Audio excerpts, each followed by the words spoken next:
पहला मेरा सवाल आपसे ये रहेगा, चूंकि चुनावी ये वर्ष है, बिहार विधानसभा का चुनाव होना है बिहार में, और ऐसे में आप लगे हुए हैं, किस तरह से राष्ट्रीय जनता दल की जो पार्टी है आप मजबूत करने का काम कर रहे हैं? देखिए, चुनावी वर्ष है तो थोड़ा सा रिस्पॉन्सिबिलिटी बढ़ जाता है। जो भी संगठन के पदाधिकारी लोग हैं, अध्यक्ष हैं, उपाध्यक्ष हैं, सचिव हैं, जो भी लोग हैं, उन लोगों की थोड़ा सा रिस्पॉन्सिबिलिटी बढ़ जाता है और हम लोग अपना रिस्पॉन्सिबिलिटी निर्वहन कर रहे हैं और हम लोग को उम्मीद है कि अच्छा रिजल्ट हम लोग देंगे। यहाँ से सिवान में हम लोग यही उम्मीद कर रहे हैं, हमारे संगठन के लोग बातें कर रहे हैं, चर्चा कर रहे हैं कि पिछले बार हम लोग 6 सीटें जीते थे और इस बार सिवान के 8 के 8 सीटों जीत के और माननीय श्री तेजस्वी प्रसाद यादव जी को मुख्यमंत्री बनाए। और बड़ी दिलचस्प ये चुनाव भी होगा। 8 विधानसभा क्षेत्र है सिवान में, कितना आप लोग अर्जित करने वाले हैं इस बार, चूंकि कांटे का मुकाबला है इस बार? कांटे का मुकाबला पिछले बार था और उसको बना दिया गया था। आप लोग सभी लोग जानते हैं कि मात्र 10-12 हजार के अंतर से मतलब राजद को बहुत पीछे ढकेला गया जबरदस्ती। जैसा साम दाम दंड भेद के साथ अब जो विपक्षी पार्टी है वो आई और एकलौते माननीय श्री तेजस्वी प्रसाद यादव जी को हराने के लिए, पीछे धकेलने के लिए 34 महारथी लगे थे। जिस तरह महाभारत में एक अभिमन्यु को मारने के लिए 7 महायोद्धा लगे थे, उसी तरह इस बिहार के महाभारत में तेजस्वी प्रसाद यादव जी को धकेलने के लिए, उनको हराने के लिए पूरे देश के महारथी लोग लगे थे। फिर भी इन्होंने सबको पानी पिला के रख दिए। मात्र 10-12 हजार के अंतर से यहाँ पे हम लोग की सत्ता नहीं हो पाई। माननीय श्री तेजस्वी प्रसाद यादव जी मुख्यमंत्री नहीं बने, लेकिन इस बार हम लोग वैसा कोई कसर नहीं छोड़ना चाहते हैं कि वो महारथी लोग फिर से अपना साम दाम दंड भेद लेके आए और हम लोग को किसी तरह का नुकसान पहुंचा पाए। अब हम लोग लगे हुए हैं, अभी चुनावी वर्ष है और बहुत ज्यादा दिन नहीं है, 4 से 6 महीना चुनाव का समय है, तो इसलिए हम लोग लग गए हैं। जहां भी हम जा रहे हैं, चर्चा कर रहे हैं। हम सबसे बड़ी बात है कि राष्ट्रीय जनता दल की चर्चा हर लोग के पास पहुंच नहीं पाती है। वो लोग गलत भी बोलते हैं, झूठ भी बोलते हैं, तो चिल्ला के बोलते हैं। तो इसलिए जो यहाँ की भोली भाली जनता है वो समझ नहीं पाती है, जो चिल्लाता है उसी के बात समझ लेते हैं। जो पिछले चुनाव में हुआ, लोकसभा चुनाव में सबसे अच्छे, हर यहाँ के एक बच्चा से पूछते तो सभी लोग बताता कि माननीय श्री अवध बिहारी चौधरी जी के अलावा यहाँ पे कोई प्रत्याशी अच्छा है था ही नहीं। शिक्षित थे, ईमानदार थे, कर्मठ थे, अनुभवी थे, 6-6, 7-7 बार विधायक रहे, 3 बार वो हारे थे, लेकिन 7 बार विधायक रहने वाले व्यक्ति, बिहार विधानसभा के अध्यक्ष रहने वाले व्यक्ति, अनुभवी व्यक्ति को यहाँ की जनता नकार दी। इसके पीछे रीजन क्या था ये आप भी समझ सकते हैं, हम भी। केवल जनता में भय दिखाया गया कि भागो भागो शेर आया। आप लोग अगर माननीय श्री अवध बिहारी चौधरी जी को वोट देते हैं तो हिना मैडम चुनाव जीत जाएंगी।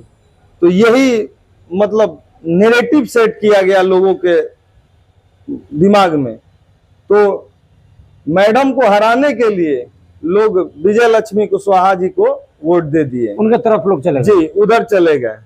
और यही इसी तरह की छोटी छोटी नैरेटिव सेट करके और जो हमारे विपक्षी लोग हैं वो चुनाव जीतते हैं या हम लोग से लड़ते हैं, लेकिन कैपेसिटी नहीं है।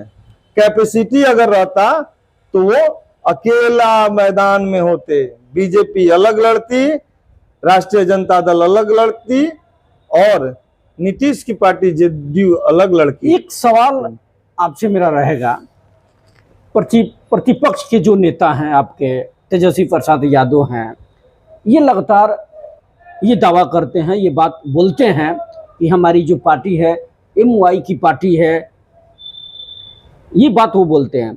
लेकिन इसमें क्या लगता है कि आपकी पार्टी के साथ सभी जाति के लोग हैं? आपको क्या लगता है? देखिए, ये राष्ट्रीय जनता दल के कोई भी सदस्य ऐसा नहीं बोलता कि हमारी पार्टी केवल एम और वाई की पार्टी है। केवल वाई से, केवल एम से कोई चुनाव नहीं जीत सकता है और ना ही कोई चुनाव लड़ सकता है। ये सबकी पार्टी है। हमारे आदरणीय तेजस्वी प्रसाद यादव जी पिछले चुनाव में बोले थे, ये माई की भी पार्टी है और बाप की भी पार्टी है, ये सबकी पार्टी है। जो बेस है वो माई किया है और बाकी और सभी लोग मिलके इसको मजबूत बनाते हैं, तब जाके ये पार्टी आपकी सत्ता में आती है। आपको जानकारी होना चाहिए कि जब माननीय श्री लालू प्रसाद यादव जी सत्ता में आए थे तो उस समय इनके साथ कौन कौन से वर्ग नहीं थे। केवल मतलब आप बोल दीजिए कि भाजपा के कुछ चुनिंदे जो वर्ग हैं वही नहीं थे, बाकी सब यहाँ पे कोयरी, कुहार, मलाह, तुरहा, यादव, मुसलमान, मुशहर, मतलब सभी जातियां, ओबीसी, ईबीसी, सभी वर्ग माननीय श्री लालू प्रसाद यादव जी के साथ थे। लेकिन विपक्षियों का क्या है कि किस तरह माइंड डाइवर्ट किया जाए, किस तरह लोगों के दिमाग में भरा जाए कि ये हमारी पार्टी नहीं है। तो वो इतना हल्ला किए कि केवल माई की पार्टी है, लालू यादव माई के समीकरण को तजब्बो देते हैं, माई के लोगों को काम कराते हैं, कि बाकी सब लोग धीरे धीरे कटने का प्रारंभ कर दिए। जिस तरह पिछले जो भी कार्य हुए हैं उसको जंगल राज की संज्ञा दी गई। किसके द्वारा दी गई? राजद के द्वारा नहीं दी गई कि हम जंगल राज के सत्ता वाले पार्टी वाले लोग हैं, ये विरोधियों के द्वारा जंगल राज की संज्ञा दी गई। तो क्यों दी गई? कि लोगों के दिमाग में ये सेट कर दिया जाए कि आदरणीय लालू प्रसाद यादव जी का जो समय था वो जंगल राज था। उससे ज्यादा अभी हत्या, लूट, अपहरण, डकैती, छिनतई, बलात्कार हो रहे हैं। सारी मतलब गोदी मीडिया बिक चुकी है। जो सच्चाई है उसको सामने नहीं लाया जाता है। तो क्यों नहीं लाया जाता है? कि उसको नैरेटिव सेट करना है, उसको अपना बात को लोगों के दिमाग में भर देना है कि हम ही आपके सबसे बड़े हितैषी हैं, बाकी और लोग नहीं है, जो अच्छे लोग हैं वो नहीं है। क्या वजह है कि हमारा प्रदेश जो है भारत में दूसरा सबसे ज्यादा हत्या होने वाला प्रदेश बना है? 1 नंबर पर आपका उत्तर प्रदेश है, 2 नंबर पर बिहार है। पिछड़ों में सबसे पीछे निचले पावदान पे है और हत्या में, लूट में, डकैती में, चोरी में, छिनतई में आपका नंबर 2 पे है। वो तो बात छोड़िए, यहाँ पे जो ये प्रशासनिक कार्य हो रहे हैं, हमको लगता है सबसे ज्यादा अगर होगा और देश में सबसे ज्यादा करप्ट यहाँ प्रशासन हो गई है। नीतीश कुमार पूरे छूट दे दिए हैं, ना किसी विधायक का कोई बात मानना है, ना किसी एमपी का बात मानना है, ना किसी जनप्रतिनिधि का बात मानना है, ना किसी अध्यक्ष का बात मानना है। हम लोग अगर कोई बात भी अगर पहुंचाना चाहते हैं थाना में या कहीं पर भी, तो लोग केवल सुन लेते हैं, काम होता नहीं है। तो क्या लोग कहें, मतलब जनप्रतिनिधि का काम क्या है, वर्क क्या है कि वो किसी के जो भी बात है वो प्रशासन तक पहुंचाए। लेकिन पूरी छूट दे दिए हैं प्रशासन को नीतीश बाबू कि जितना शोषण करना है कर लीजिए। अभी हम आपको बता दें, एक मेरा मित्र ही कॉल किया था कि हमको लाइसेंस का वेरिफिकेशन कराना है, तो उससे डिमांड क्या किया जा रहा था कि 5,000 रुपया दोगे तब वेरिफिकेशन करेंगे। हम कहें कि कहीं लूट वूट नहीं ना किए हो, कहीं मर्डर केस नहीं ना है, 307 302 नहीं ना है। तो उसने बोला कुछ नहीं है मेरे ऊपर। तो फिर उसमें वेरिफिकेशन के लिए पैसा क्यों मांगा जा रहा है? इसी तरह आप देख लीजिए, एक आप दाखिल खर्च कराने जाइए तो 5-5 हजार रुपया मांगा जा रहा है।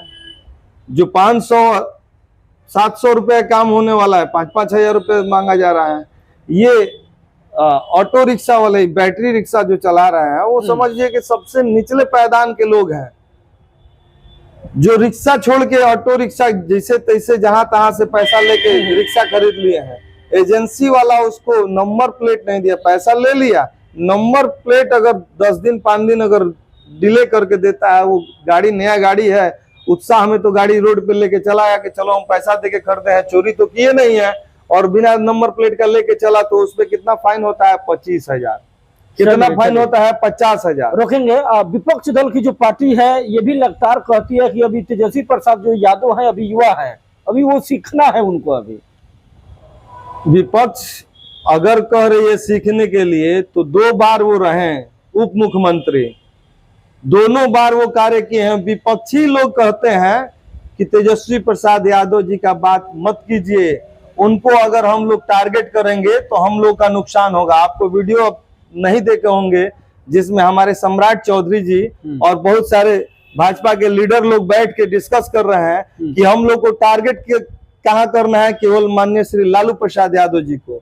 तेजस्वी प्रसाद यादव जी का इतना हवा है, इस बार की प्रदेश की सारी जनता बच्चे से लेके बूढ़े तक सभी तेजस्वी प्रसाद यादव जी की प्रशंसा करने से थक नहीं रहे हैं। वो लोग चाहते हैं कि इसी के जैसे लोग, मतलब दमदार लोग आए और इस बिहार का कायाकल्प करें। उन्होंने जो कार्य किए 17 महीनों में इतने अच्छे काम कर दिए कि पूरे देश में एक उदाहरण के तौर पे माननीय श्री तेजस्वी प्रसाद यादव जी को देखा जा रहा है।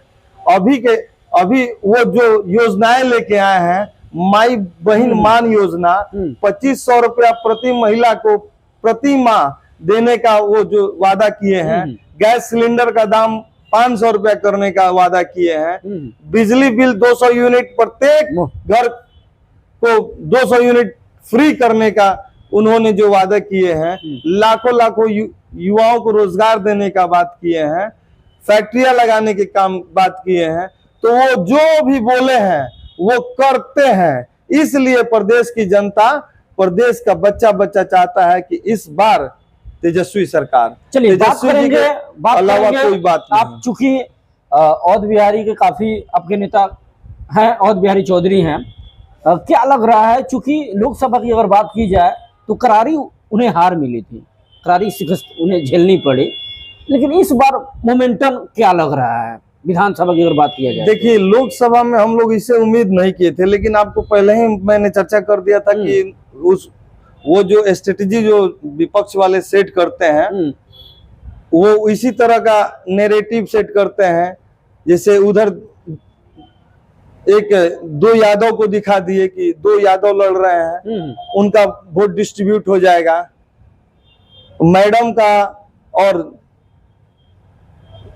अवध बिहारी चौधरी जी का वोट डिस्ट्रीब्यूट हो जाएगा, तो ये जीतेंगे नहीं। ये इसी तरह की चारों तरफ से वो घेराबंदी करते हैं और घेराबंदी करके लोगों को बरगला के मिसगाइड करते हैं, मार्ग से भ्रमित करके, और अयोग्य व्यक्ति को यहाँ पे विधायक बना देने का कार्य करते हैं, यहाँ पे सांसद बना देने का कार्य करते हैं, जिससे कि इस बार गर्व की बात नहीं है। विधानसभा सीवान सदर की हम बात कर रहे हैं, क्या लग रहा है इस बार? चूंकि लड़ाई जो है काफी कांटे की लड़ाई है, इस बार सामना आप लोग को करना है भाजपा से। क्या सीट आप लोग बचाने में कामयाब होंगे कि इस बार नुकसान झेलना पड़ेगा आप लोग? देखिए, कांटे की टक्कर आप किस तरह से बोल रहे हैं कि कांटे की टक्कर है? अब विपक्ष का कोई चेहरे नहीं दिख रहा है, और हम लोग के आदरणीय श्री अवध बिहारी चौधरी जी, मतलब हमको लग रहा है 50 साल से आप सबकी सेवा कर रहे हैं। पिछले बार 3 टर्म इनको विधायक यहाँ की जनता नहीं बनाई किसी वजह से, तो कितना विकास हुआ 3 टर्म में आप लोग जाके पूछ सकते हैं। मैं भी फील्ड में घूमता हूं, मुझे भी पता है।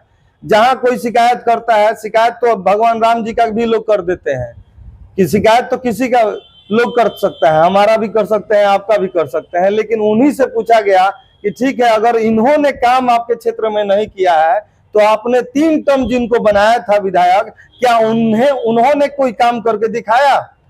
तो उनका सबका बोलती वहीं बंद हो जाता है।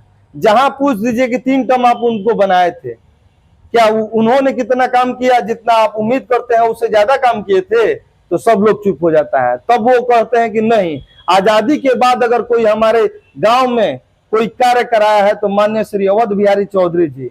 हमारे मोहल्ले में भी वैसा ही बात हो रहा था कि हम लोग क्यों दें, हम लोग का क्या काम हुआ है। हम बोले कि बताइए, ये जो कच्ची सड़क थी उसका अगर सोलिंग कराए, ईंट से सड़क बनवाए तो माननीय श्री अवध बिहारी चौधरी जी।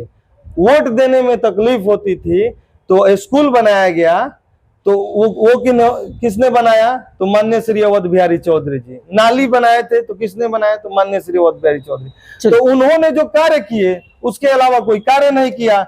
तो वही जी, आप लोग भी युवा हैं और पार्टी के लिए लगातार कुछ वर्षों से बने हुए हैं पार्टी में आप लोग, तो क्या आप लोगों को भी आना चाहिए, आप लोगों को भी मौका मिलना चाहिए, या सिर्फ आप लोग पार्टी में बने रहेंगे? देखिए, हम लोग पार्टी में हैं तभी तो बनेंगे। पार्टी से अगर अलग रहेंगे तो हम लोग बनेंगे कहां से?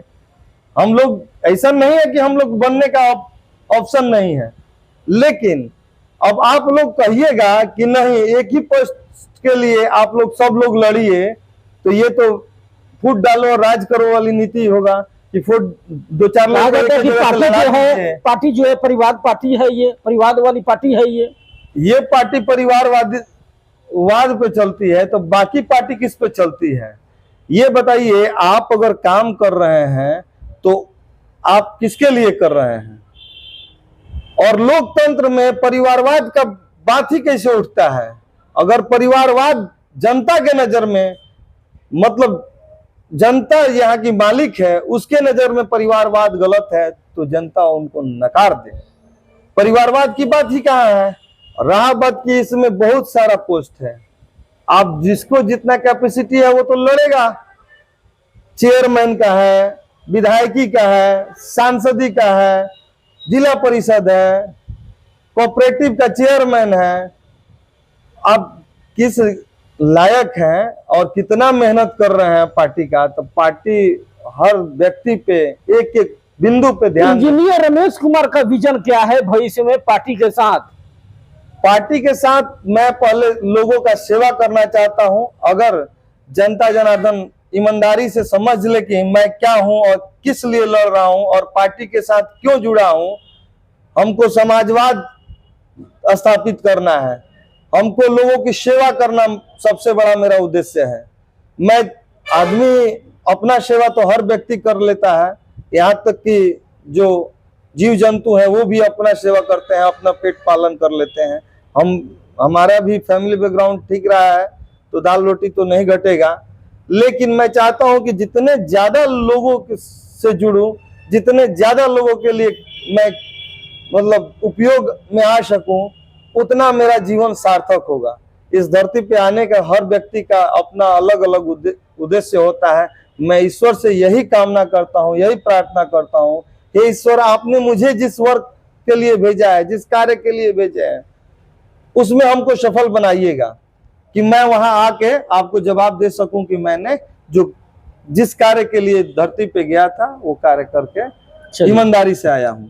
बहुत बहुत शुक्रिया जुड़ने के लिए, धन्यवाद आप। चलिए, हमारे साथ राष्ट्रीय जनता दल के नगर अध्यक्ष थे।